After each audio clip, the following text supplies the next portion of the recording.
Signos de interrogación. Entrevistas y filosofía. Una producción de la Facultad de Filosofía de la Universidad Católica Lumen Gentium.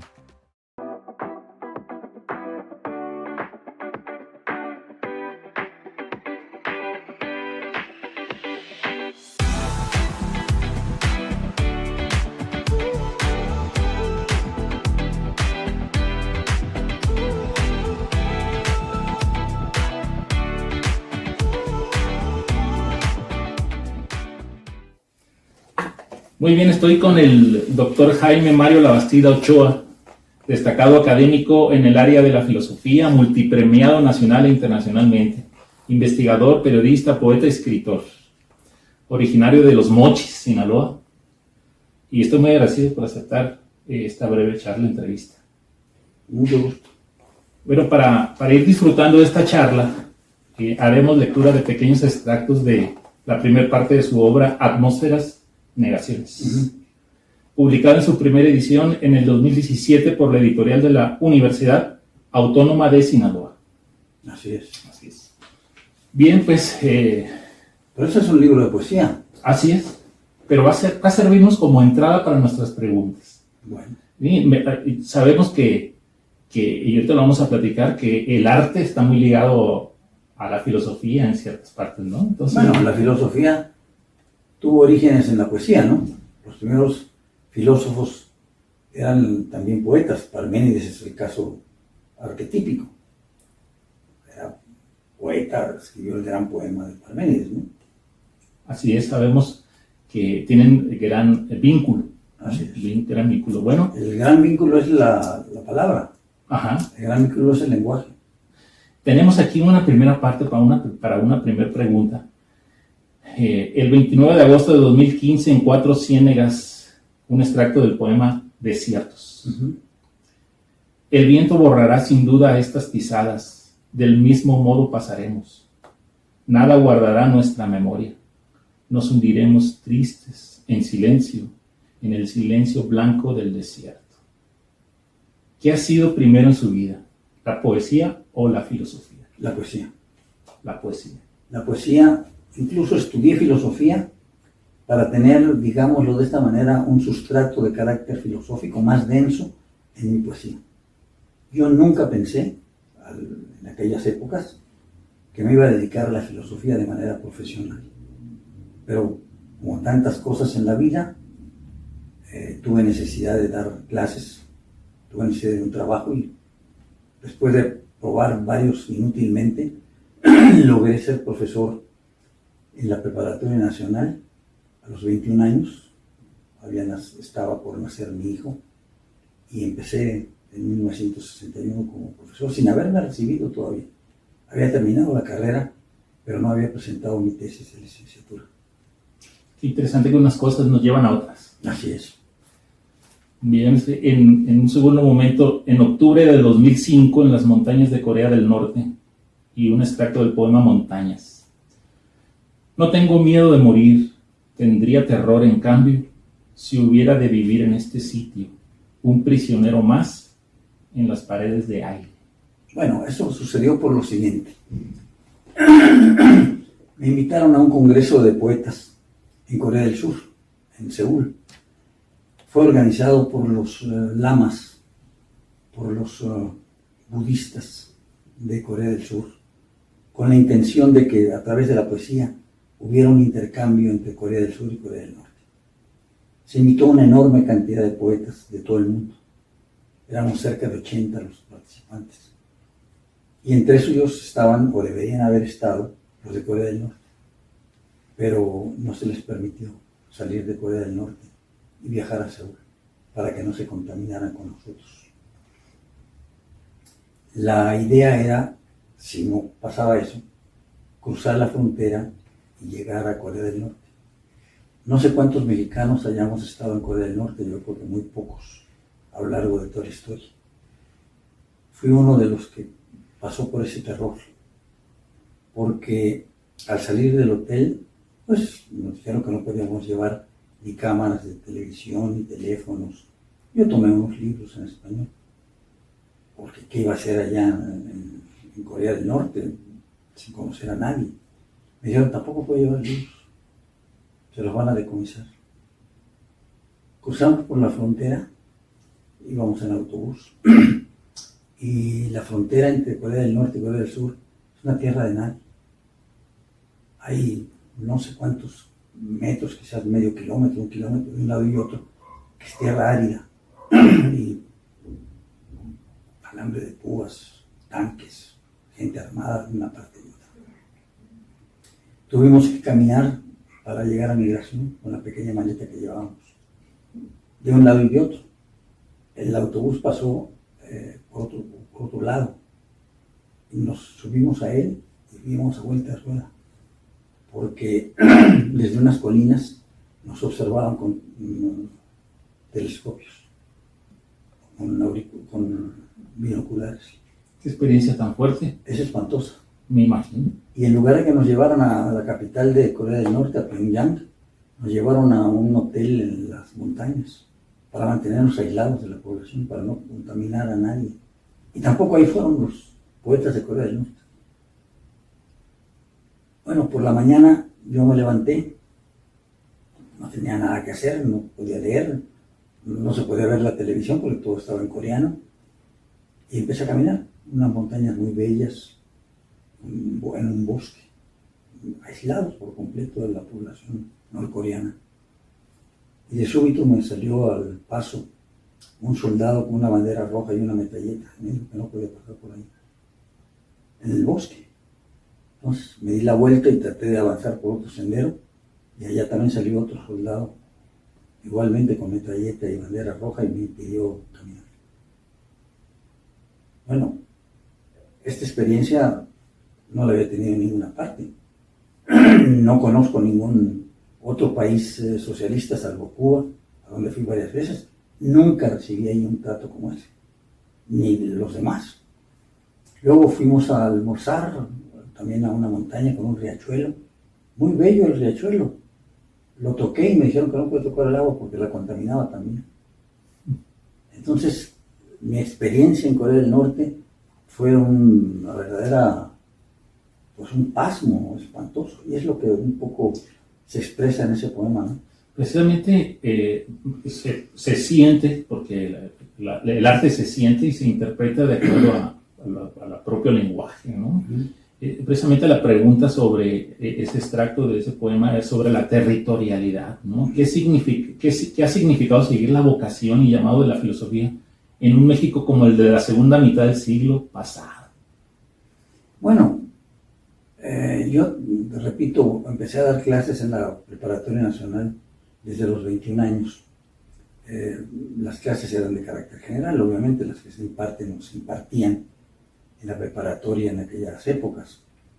Era por una parte historia de la filosofía, por otra parte ética.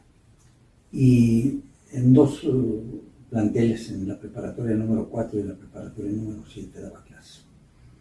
Después de eso me invitaron a ser profesor de carrera en la Universidad Michoacana de San Nicolás de Hidalgo, y me mudé a Morelia, ya con mi primer hijo recién nacido.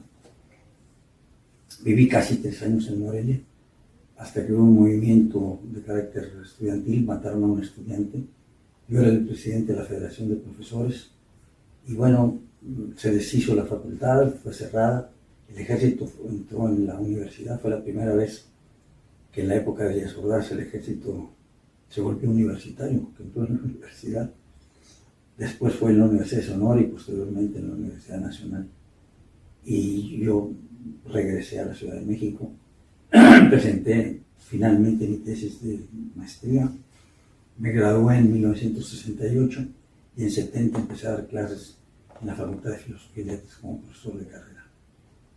Eso fue para mí magnífico, ¿no? Incluso debo decir que los miembros del jurado no solamente me otorgaron mención honorífica, sino que recomendaron mi tesis para que fuera publicada por la UNAM. Y uno de los miembros del jurado, el doctor Luis Villoro, que era el coordinador del colegio, me invitó a formar parte del cuerpo de profesores como profesor de carrera. Y desde 1970 empecé a ser profesor en la Facultad de Filosofía. Muy interesante. La siguiente pregunta está muy relacionada con esto que nos cuenta, porque vamos a utilizar que en abril, el extracto de este poema suyo, en abril de 2016, entre los edificios de la Ciudad de México, del poema Edificios, si el aire común vivo y respiro, si en el aire común vivo y respiro, tendré que ya torcer de la común carrera que sigue el vulgo, tendré que entrar camino de mi patria verdadera. ¿En dónde está mi patria verdadera? Alguien con la experiencia de usted y con la oportunidad de asentar su vida en otro país, porque ha decidido quedarse a vivir en México y desarrollarse profesionalmente.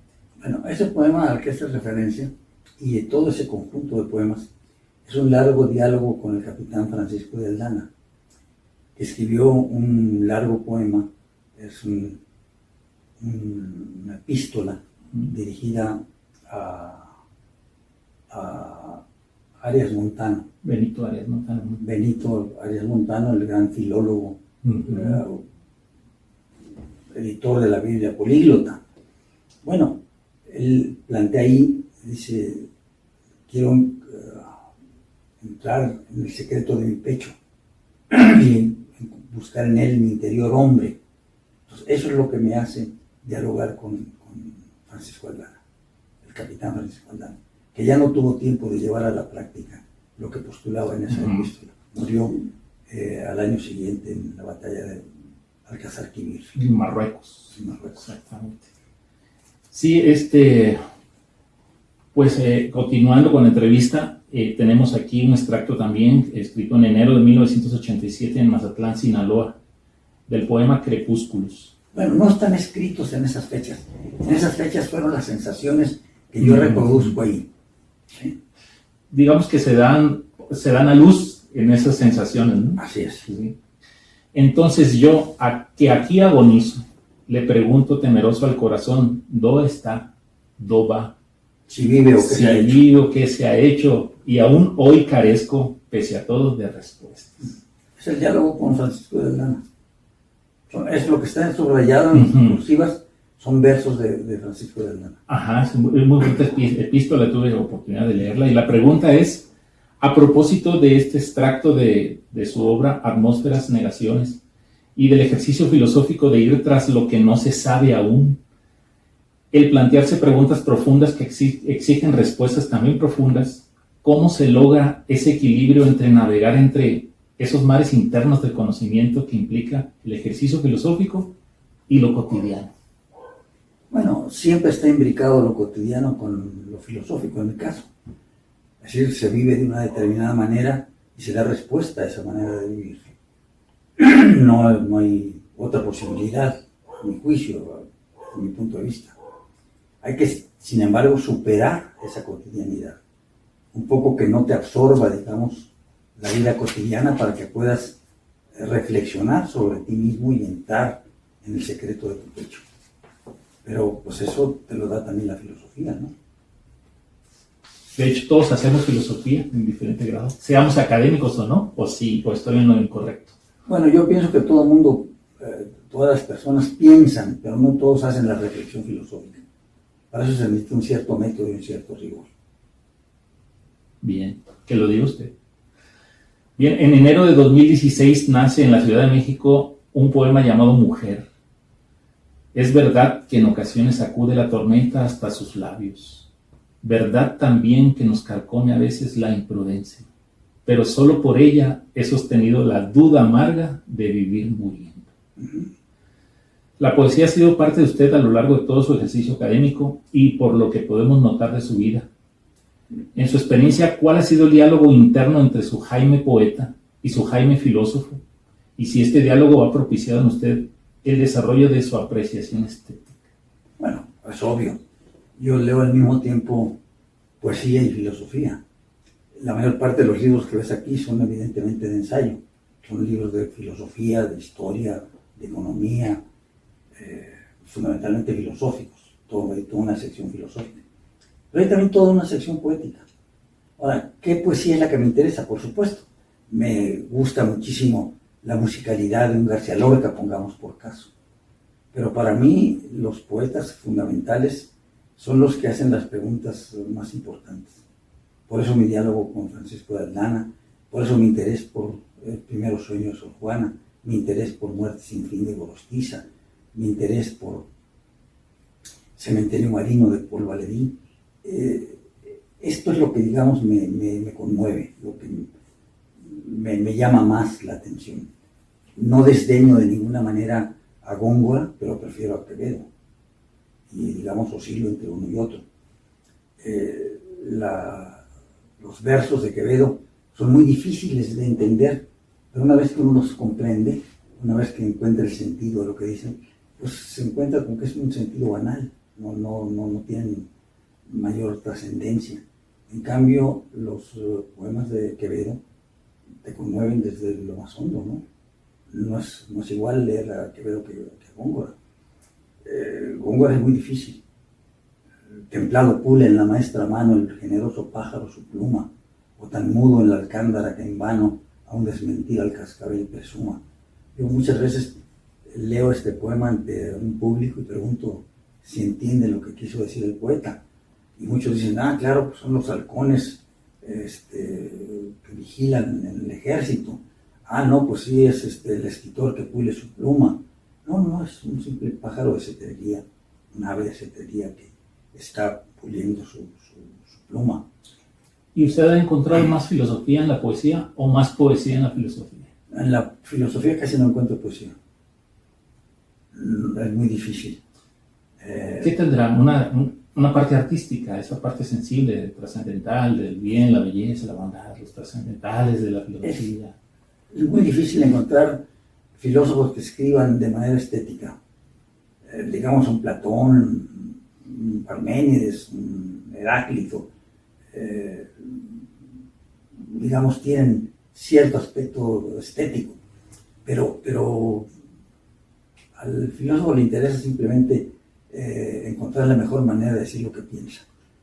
¿Usted cree que Juan de la Cruz es más poeta que filósofo? Es un místico. Es un gran poeta, pero todos los versos de Juan de la Cruz están explicados por él desde un punto de vista místico. Lo que él quiso decir: ¿a dónde te escondiste, amado, y me dejaste con gemido? Es el diálogo del alma con Dios, para él. Entonces, pues digamos, los poemas están explicados por él en la noche oscura de la subida al Monte Carmelo, en fin, en todos los textos que yo leí desde que era estudiante. A Juan de la Cruz lo leí no solamente como poeta, sino también como místico. Precisamente Luis Villoro nos dio la clase de filosofía de la religión y él nos acercó a Juan de Yepes. Interesantísimo. Le quiero preguntar lo siguiente, derivado de este extracto, que nació en abril de 2005 en las cataratas de Iguazú. Allí por fin, en el secreto oscuro de mi pecho, interrogar mi interior hombre, cruzar aquel estuario y asomarme a la garganta en la que gime y llora sin cesar el diablo. ¿Por qué así se llama la garganta? Esa cascada se llama la garganta del diablo. Iguazú es impresionante. No sé si lo conozcas. Todavía no, pero puede ser. Bueno, ahí estuvo, por cierto, nada menos que Álvaro Núñez Cabeza de Vaca. Después de que recorrió de la Florida hasta Culiacán, donde lo encontraron los españoles ahí perdido con otras 3 personas que no creían que fuera español, porque iba casi desnudo, con barba, en fin. Se asombraron mucho en San Miguel de Culiacán, se asombraron mucho de que hablaba español y dialogaron con él. Entonces lo llevaron ahí y escribió Historia de los naufragios. Es un libro espléndido, el de Alvar. Luego lo nombran adelantado y va allá a América del Sur. Y yo me encontré en Iguazú una placa donde dice: aquí estuvo el adelantado Álvaro Núñez Cabeza de Vaca. Bueno, dice, este hombre verdaderamente estaba loco. Después de haber sufrido 8 años caminando desde Florida hasta Sinaloa, a lo que hoy es Sinaloa, todavía no satisfecho, se va a las tierras incógnitas de América del Sur y pasa por Iguazú. Las cataratas de Iguazú son impresionantes, impresionantes, bellísimas y muy, muy anchas. Lo que más me impresionó en esta ocasión fue ver cómo unas pequeñas aves, que son vencejos, atravesaban la cortina a toda velocidad, la cortina de agua, y se paraban, me imagino que en seco, y ahí tenían sus nidos detrás de las cataratas. Qué interesante. Qué interesante. Tienes que caminar y hay senderos, digamos, puentes que te conducen hasta la garganta del diablo. Le prometo que pronto vamos a ir. Esa pregunta también tiene un sentido muy profundo, derivado de este extracto de cataratas. ¿Qué mensaje tiene para quienes el día de hoy intentan acercarse a instituciones formales con intención de profundizar en estudios serios de la filosofía y obtener un grado académico? Bueno, a ver, en México, o lo que hoy es México, la filosofía ha tenido diversas etapas.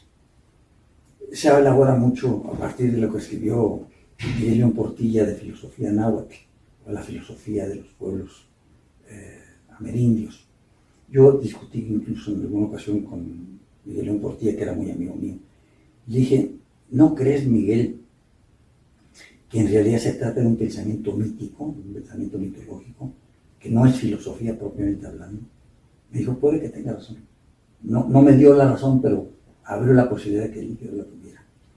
Luego, el primer filósofo, digamos, con rigor, en lo que era entonces la Nueva España, fue Fray Alonso de la Vera Cruz, que cambió su nombre de Alonso Gutiérrez al de la Vera Cruz al llegar a las tierras no hispanas. Pero era la filosofía escolástica. Lo mismo se hacía en España que acá. Claro, los temas aparentemente son amerindios, porque él escribió textos muy importantes sobre la justa guerra, si era justa la guerra que se hacía a los indios, y dijo que no había condiciones para ello. Pero lo mismo hizo Vitoria desde España sin haber venido a América. Entonces, la verdadera filosofía en México, a mi juicio, ya lo he escrito, empieza en 1690, con un libro de Carlos de Sigüenza y Góngora que se llama Libra Astronómica y Filosófica, donde discute en contra de lo que piensa el padre Eusebio Francisco Quino de la Compañía de Jesús sobre los cometas, y lo destroza. Sigüenza destroza a Quino, que pues, digamos era un bárbaro europeo. Examinó el cometa a la simple vista, mientras que Sigüenza lo hizo con telescopio y sextante. Entonces, es un libro riguroso, científico, moderno, de Sigüenza. Y en cambio, la mentalidad de Quino es la mentalidad de un misionero del siglo XVI. Por eso se fue a Sinaloa y Sonora y a Baja California, porque él tenía la intención de ser un misionero y de salvar almas. En cambio, Sigüenza era un hombre de ciencia. Es el encuentro de dos mentalidades. Entonces, la filosofía, a mi juicio, porque además está escrita en español, la tesis de Sigüenza, por primera vez se escribe en español. Todo lo que escribían los sacerdotes, los que se dedicaban en la Real y Pontificia Universidad a la filosofía, lo escribían en latín. Todas las tesis están escritas en latín. Toda la cátedra se impartía en latín. Y el primero que escribe en español es Sigüenza. Entonces, dedicarse profesionalmente a la filosofía, pues implica un riesgo. Por ejemplo, en mi caso, cuando yo les anuncié a mis padres que quería estudiar filosofía, pues pusieron el grito en el cielo, dijeron, ¿de qué vas a vivir? Esto no deja nada. Tenían mis padres, sobre todo mi madre, una mentalidad muy práctica. Y me dijo, no, tienes que estudiar algo que te permita vivir de eso. Y yo acepté la presión de mis padres y empecé a estudiar por la mañana Derecho y por la tarde Filosofía. Pero no pude más de un año en la Facultad de Derecho. Llevaba simultáneamente por la mañana Derecho y por la tarde Filosofía. abandoné la carrera de Derecho. No pude, no es para mí eso. Y seguí en filosofía y terminé la carrera. Y luego hice maestría y doctorado y demás.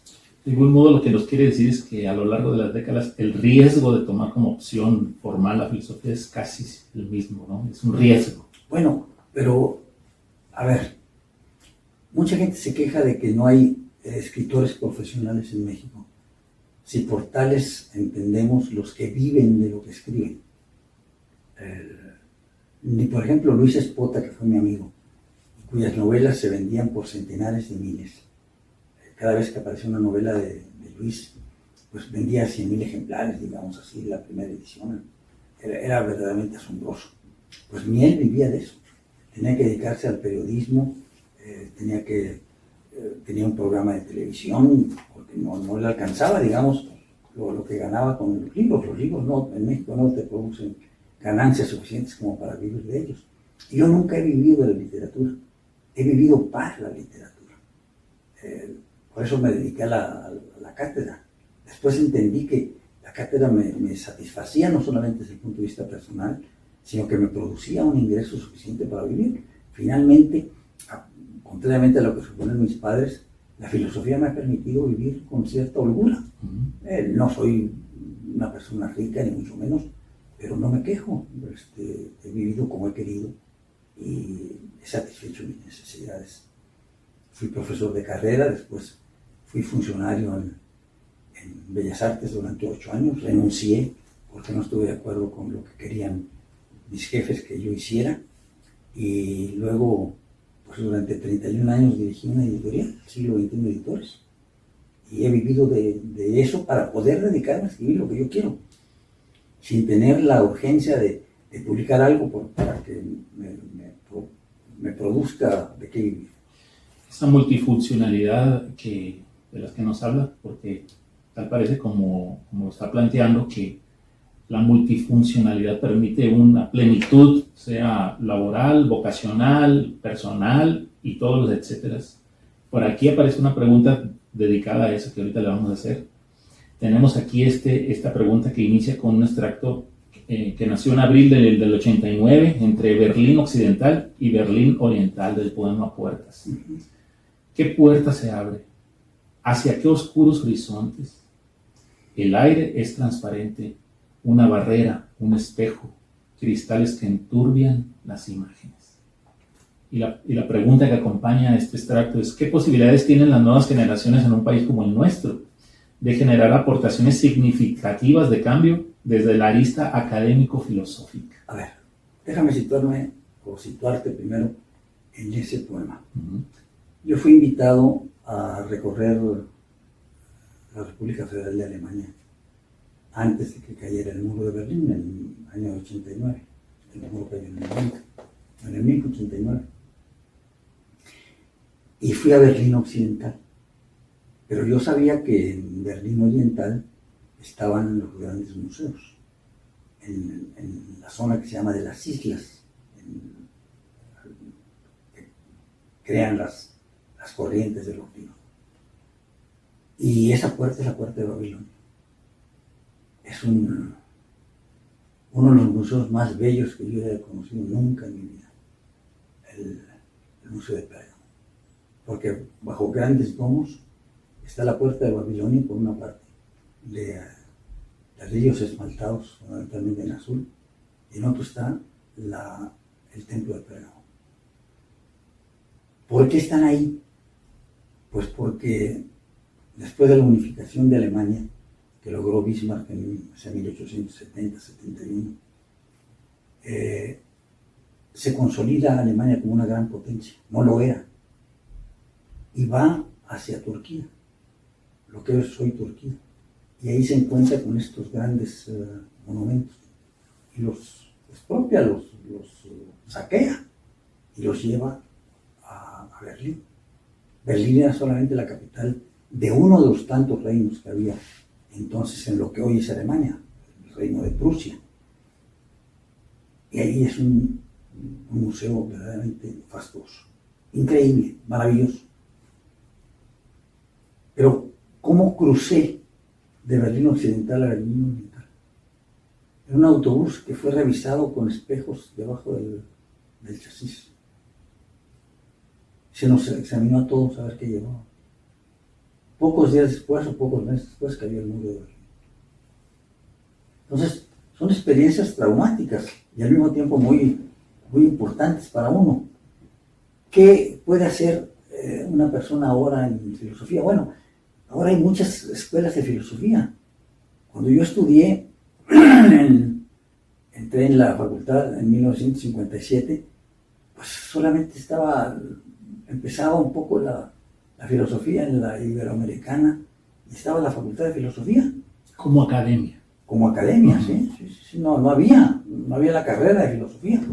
Ahora hay escuela de filosofía en Guanajuato, hay escuela de filosofía en Jalapa, hay escuela de filosofía en Chihuahua, en Culiacán.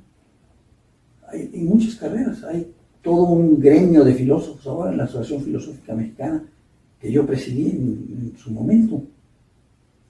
Hay decenas, si no es que centenares, si no es que miles de profesores de filosofía.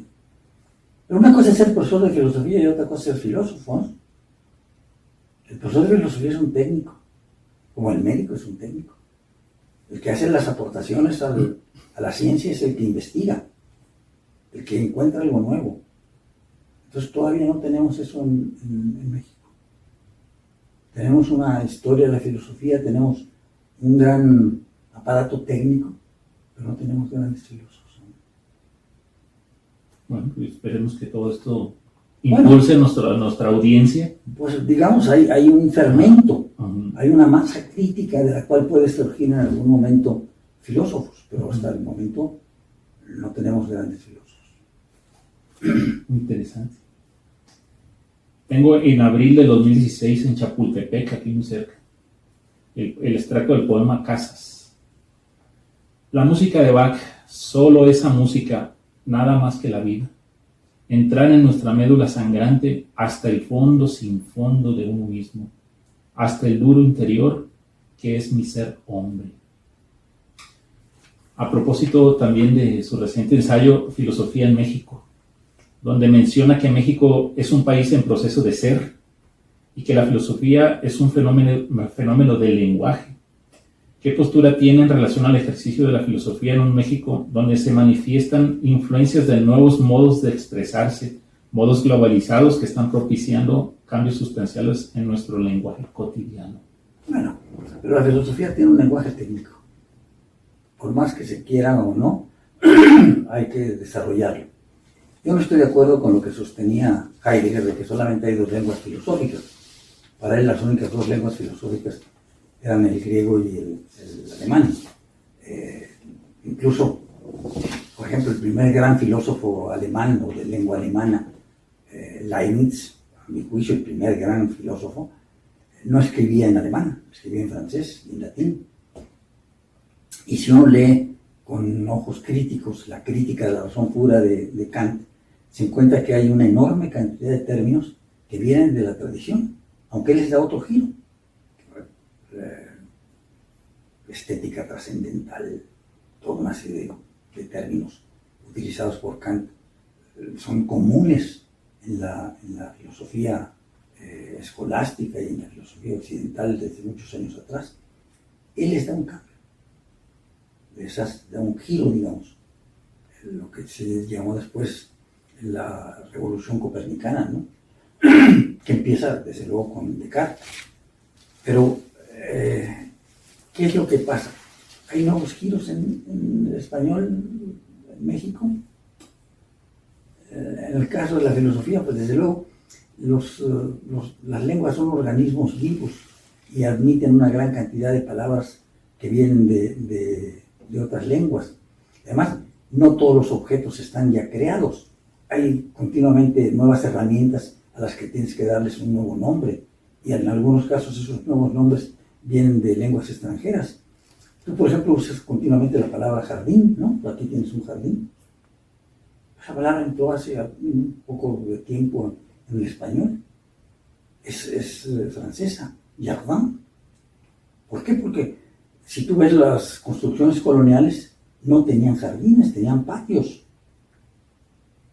No había jardines. El jardín es un invento europeo reciente del siglo XIX, fundamentalmente para acá. Entonces, la palabra chofer es también una palabra de origen francés. Pájaro es una palabra de origen italiano, pássaro, lo que vuela y pasa rápidamente. Entonces, estamos continuamente surtiéndonos de palabras de otras lenguas. No hay que tener temor de eso. Pero en la filosofía, de lo que se trata quizás es de darle el nuevo giro al uso de las palabras. Como sabemos, su relación con la Academia Mexicana de la Lengua es vital, es muy vinculante, muy cercana.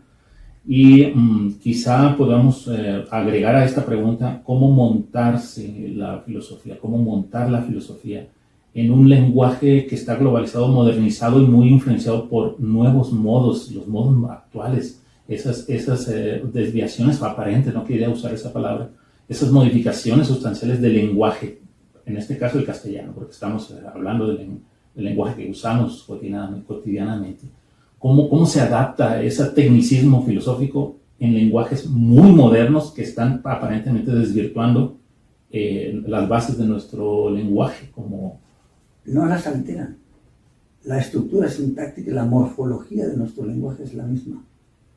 El hecho de que desde el punto de vista léxico se incorporen nuevas palabras que se tienen que recoger no altera para nada la morfología del lenguaje. Incluso, por ejemplo, nosotros en Sinaloa hablamos de una determinada manera, con un léxico especial que no se conoce en muchos otros lados de la República. Pero la morfología que usamos es la del español.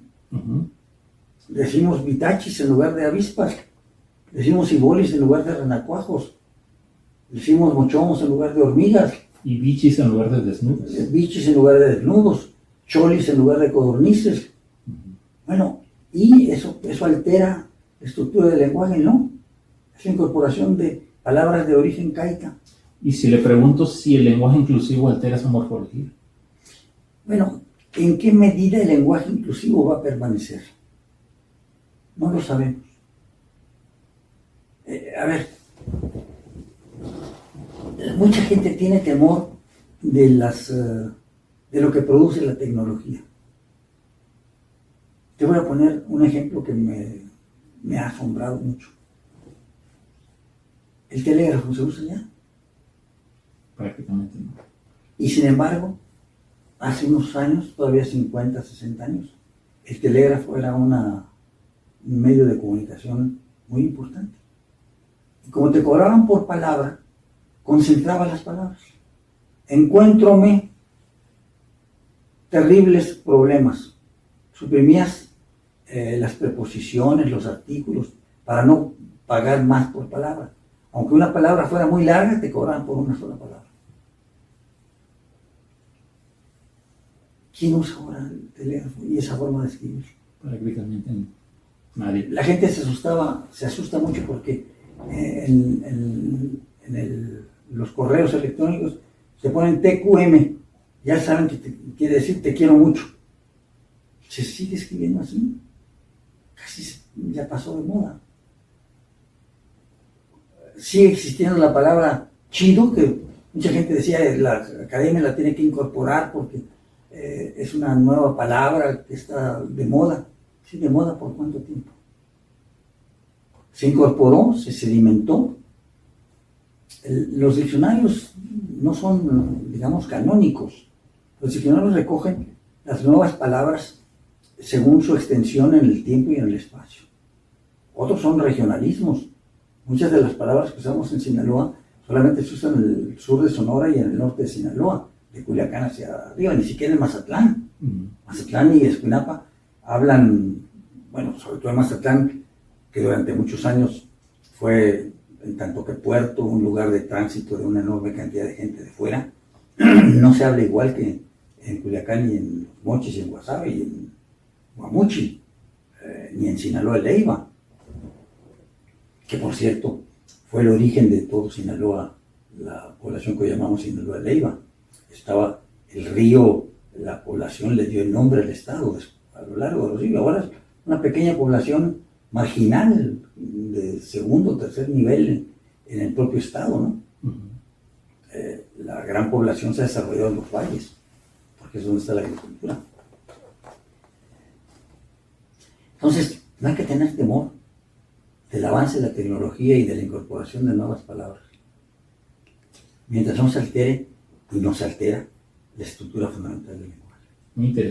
Muy interesante que prevalece el origen mismo de nuestro lenguaje pueblo. Bien, tengo una pregunta que nació en enero de 2016 en las barrancas del cobre de la Sierra Tarahumara, del poema Firmamento. Tendido cara al cielo, escucho, duro permanezco, atiendo los mínimos sonidos del silencio. La sapiente lechuza atraviesa el firmamento. Hay en su vuelo blanco un quejido que duele, que lastima. Tal parece que la actualidad empuja a los postulantes de grados académicos a ser cada vez más preparados en ramas del conocimiento muy específicas, la especialización. Por otro lado, para muchos, el lograr una vida laboral que permita una vida digna en la urbe es convertirse en alguien multifuncional y que diversifica sus oficios para lograr ese sustento. Para alguien que pone su firmamento en lo académico filosófico, ¿cuál es la opción favorable, según su visión, en el México de hoy?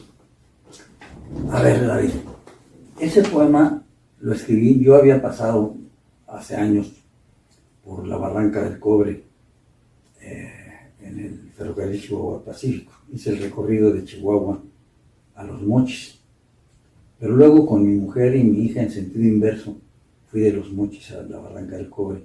Ahí permanecí varios días. El silencio nocturno, volver a la naturaleza, es verdaderamente importante, sobrecogedor. Tú sabes que Heidegger ha puesto mucho el énfasis en la función del silencio. En el silencio te oyes a ti mismo y oyes, él dice, el sentido del ser. Bueno, eso me ocurrió en la Barranca del Cobre. De pronto, ver sin la interferencia de las luces de la ciudad, nuevamente el cielo estrellado, la inmensidad de la barranca, el carácter majestuoso de la naturaleza. Eso fue lo que me provocó el poema. Hizo que me escribiera ese poema. Pero, ¿qué función cumple en el México de hoy? Bueno, fíjate, por ejemplo, te cito a Heidegger. Son palabras cotidianas. El silencio. Saber escuchar el silencio. El sonido importante del silencio. Para poder entrar en ti mismo, en el secreto de tu pecho. Sin duda un ejercicio filosófico básico, estar en silencio y reflexionar, ¿no? Pensar. Así es. Una última pregunta, doctor. Esta pregunta no tiene intro de extracto de su poemario.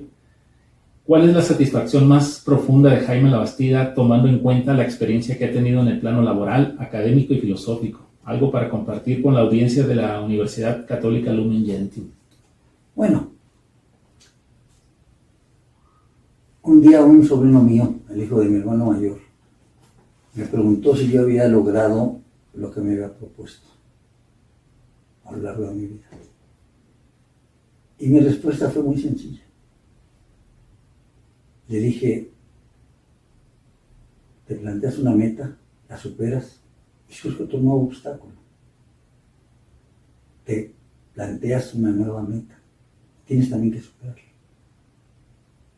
Cada una de esas metas que superas, cada uno de esos propósitos que logras, pues te causan satisfacción. Cuando ingresé en la Facultad de Filosofía en 1957, mi anhelo era terminar la carrera. La primera clase que recibí no la puedo olvidar jamás. Me la dio Eduardo Nicol, la clase de presocráticos. Al final de la primera clase, uno de los alumnos le preguntó qué libro de texto llevaríamos en la materia. Bueno, esto provocó, si no un acceso de ira en Nicol, sí una respuesta inmediata. Dijo, ningún libro de texto. Aquí hay que leer los textos de los autores mismos y hay que interpretarlos por cuenta propia. Es como echarse a nadar. El que sea capaz llegará a la otra orilla, y el que no se va a ahogar. Bueno, para mí fue una lección de rigor. Digo, no, ¿cómo no? Vamos a hacerlo fácil todo. Miren, tomen ese texto que le va a resolver sus dudas. No, ustedes tienen que generar las preguntas y las respuestas. Ustedes tienen que lanzarse al agua y leer a los autores mismos. Leer a Heráclito, leer a Parménides, leer a Demócrito, leer a Genófanes, pero por ustedes mismos. Y ustedes encontrarán ahí preguntas y elaborarán quizás respuestas. Pero no piense que todo está digerido. Es lo contrario de lo que muchos en la pedagogía actual quieren, facilitarle las cosas a los alumnos, facilitarle las cosas al educando para que no sufran. No, hay que ponerle obstáculos para que lo superen. Esa lección nunca se me puede olvidar. Además de lo que nos dijo en la cátedra misma a lo largo del semestre o los semestres, Nicole, que era un profesor de una dicción maravillosa y de una capacidad teórica extraordinaria. Eso fue un ejemplo. Y ese ejemplo es inolvidable para mí. Gracias por compartir ese testimonio, ese momento, ¿no? Que lo marcó, sin duda, hasta la fecha. Que lo recuerda como si ahorita estuviera sucediendo. Sí, digamos, mi idea al entrar en la facultad era terminar la carrera. Recibirme y se acabó. Al paso de los años que la propia Universidad Nacional me haya otorgado el doctorado honoris causa, no solamente que sea yo doctor, porque hice mi tesis ahí en la facultad, sino que me haya otorgado el grado de doctor honoris causa. Pues digo, me satisface muchísimo. O sea, te marcaste una meta, la lograste. Superaste ese obstáculo, aparece otro. La vida es una carrera de obstáculos. Cuando empecé a escribir, mi gran anhelo, escribir poesía, era que en alguna revista me publicaran un poema. Acabé siendo director de una de las más importantes editoriales de la lengua española, siglo XXI Editores. Y la dirigí durante 31 años. Bueno, ese fue otro logro.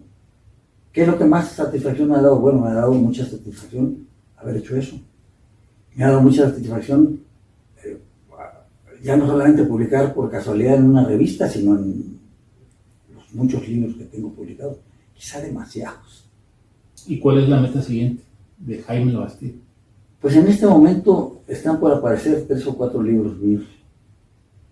Unos de manera directa, otros digamos, son recopilaciones. Espero tenerlos a la mano en corto tiempo. Y estoy escribiendo eso que dijiste tú de la filosofía en México. Lo que llamo disertaciones. He escrito ya 2 o 3 pequeños ensayos y voy a seguir escribiendo así. Quiero escribir uno sobre Sigüenza, ya más sistemático. Quiero escribir otro sobre la situación de los jesuitas. Me interesa mucho Clavijero, pero se ha hecho un mito de Francisco Javier Clavijero. Y yo conozco sus apuntes para la historia de la filosofía y la clase por ejemplo, la clase de física. La física que daba en el seminario en Michoacán era la física aristotélico-escolástica. Y él, en 1760, todavía dice que el centro del universo es la Tierra y que la Tierra es plana y que no se puede admitir, ni siquiera como hipótesis, la teoría copernicana. Ni siquiera como hipótesis. ¿Cómo es posible que una mente ilustrada de la inteligencia de Clavijero haya aceptado una cosa tan absurda después de Copérnico, Galileo y pues Newton, creo que ya había publicado Kepler, y dice, utiliza principios de autoridad, porque así lo dicen las Sagradas Escrituras y está en las bases de la Compañía de Jesús. muy interesantes. Hay mucho que estudiar. Hay mucho que estudiar y no acaba el tiempo. Y no que hay. Mira, por ejemplo, una de las cosas que más me satisface, ese conjunto de libros, 14 volúmenes que ves ahí. ¿Qué es eso? Un autor olvidado. José Mariano Mocín. Es el más grande de los filósofos de la época virreina. El que escribió los libros, los textos más importantes sobre la escolástica. Formó parte de la Real Expedición Botánica de Nueva España. Solamente se conocían algunos fragmentos de él. Bueno, yo di a conocer toda la flora y la fauna. Uno de los libros es toda de aves, toda la ornitología. Otros 11 son la botánica, organizada de manera sistemática por el Instituto de Biología. Eso me enorgullece. Bueno, dar a conocer a este gran científico me parece fundamental. Por eso su predilección por Humboldt. Por eso mi predilección por Humboldt, que ahí lo ves. Esa estatuilla es de Humboldt, que yo logré que se pusiera esa estatua en la Alameda de la Ciudad de México. Cumpliendo un decreto de Benito Juárez, que nunca se había puesto en práctica. Siempre la justicia llega con el tiempo. Bueno, digamos, lo que no se puede hacer, Juárez, el tiempo se encarga. Juárez quiso que fuera una estatua de mármol, este es de bronce. Uh-huh. La estatua de mármol que está en el antiguo templo de San Agustín, que es de la universidad, que fue la biblioteca, fue donada por la comunidad alemana en 1910. No es obra de los mexicanos, uh-huh. Es obra de la comunidad alemana aquí. Entonces, pues eso es importante también, me satisface también eso. Bueno, el conocimiento no se acaba. No se acaba. Agradecemos mucho al doctor Jaime Labastida la disponibilidad de su tiempo para esta charla, entrevista que hemos disfrutado mucho.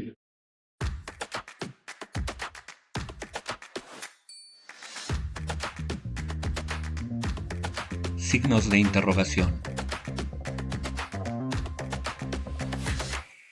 Entrevistas y filosofía.